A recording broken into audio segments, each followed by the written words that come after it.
All right, so we are gonna make some strawberry jam today. So we have the blender on. I have just prepped out a pound of strawberries, and I have chosen low sugar pectin today. There's a couple different kinds of pectin you can pick out. This is kind of what helps it set up. So I did the low sugar recipe. There's also a classic pectin. That is all that I have in there. Strawberries and pectin.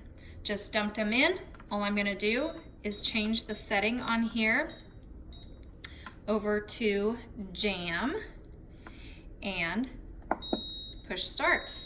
It is gonna do all the pureeing for me, and it actually heats it clear up to 220 degrees. Once it reaches that temperature, it's gonna beep at me and say add.